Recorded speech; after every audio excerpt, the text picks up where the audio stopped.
ازيكم ستوب. انا عارفه انا عايزه ايه. تمام كده. هي يا الجو ده احنا رجعنا خلاص. اهلا بيكم في ازاي وسافر. حلقه النهارده على المغرب. خلاص يا جماعه هنقولها كلنا مع بعض. اهلا بيكم في ازاي وسافر. حلقه النهارده على المغرب.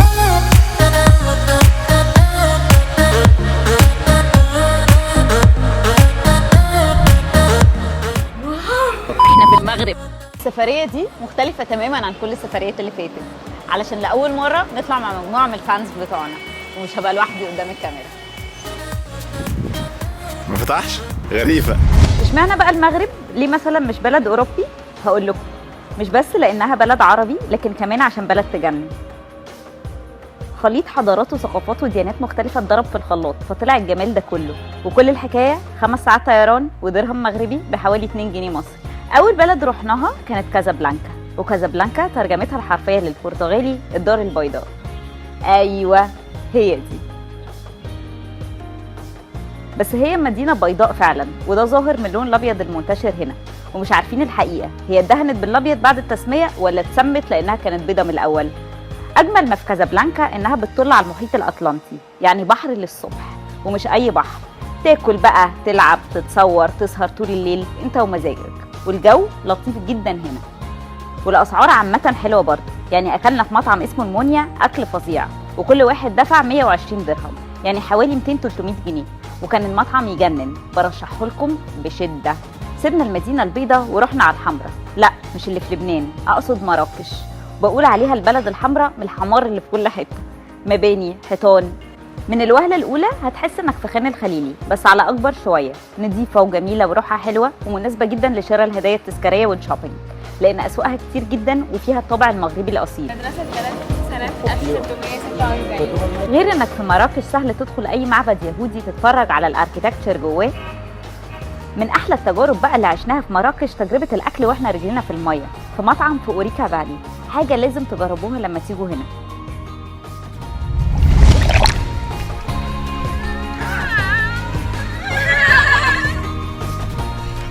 بصوا هي جت معانا كده، بس هي ما تنفعش غير كده. بعد زحمة مراكش لازم ولابد يبقى في بعدها فاس. البلد دي تخشها تحس انك رجعت قرون فجأة، يعني لو سلموك سيف ووقفت تاكسي ولقيته حصان هيكون الجو مقنع جدا. اولا المدينة متحوطة بسور كبير قديم، وجواها الناس متمسكة بتراثها الثقافي في اللبس وشكل البيوت من سنين السنين. كمان الصناعات اليدوية حلوة قوي قوي جوه، زي صناعة النحاس والفضة والفخار. انا دلوقتي في ساحه الصفارين. واشهر حاجه بقى مدابغ صبغ الجلود، المنظر يجنن. بس نصيحه للي ناوي يروح، خد معاك ورق نعناع حطه على مناخيرك، لان الريحه ممكن تقضي لك على حلاوه المكان تماما. وطبعا حضرتك في مدبغه الجلود اللي هي بقى لها اكتر من كام 100 سنه، بس يا جماعه ريحه صعبه قوي، فلازم نعناع. فاس فيها متاحف كتير وجوامع، ومن اشهر الجوامع هناك جامع القرويين وزاويه مولانا ادريس. في كمان مطعم حلو قوي اسمه تشيف سور، بس الطريق ليه طويل قوي، ونصيحه ما تروحوش بالليل علشان خطر. شيف شاون يعني اللون الازرق. ليه ازرق؟ والله في اقاويل في الموضوع ده، لان الازرق من المقدسات عند اليهود ومذكور في التوراه، وهم موجودين في المدينه بقالهم قرون. وفي راي تاني بقى واحنا بنرجحه اكتر الصراحه لما شفناه بعينينا، ان اللون الازرق طارد للناموس. طب والله ولا ناموسه فعلا. عامة دلالة اللون الأزرق هو شعور بالأمان والإيجابية، وده بالظبط اللي هتحسه في شيف شاون، وأكتر كمان. مدينة مبهجة رحنا فيها شلالات أقشور، ودي من أحلى الحاجات اللي ممكن تعملوها هناك، بس حضروا نفسكم الهايك صعبة شوية، 2.5 ساعة طالع و2.5 ساعة نازل. بعد هايك بحب المغرب قوي قوي قوي. بعد هايك استمرت 3 ساعات، بس هتتبسطوا حقيقي. من أشهر الحاجات اللي في شيف شاون هو المسجد الأكبر، وده حاجة أثرية جدا، وفي ساحات كتيرة وحمامات ومجموعة أحياء قديمة. بصوا كفاية اللون الأزرق، تعالوا واحكموا انتوا بنفسكم. نصيحة أخيرة، المواصلات في المغرب مش سهلة، فلو انتوا كتير والبروجرام اللي عاملين طويل أجروا أتوبيس على عددكم، هيبقى أرخص كتير، أو تعالوا معانا رحلة جاية هتتبسطوا جدا.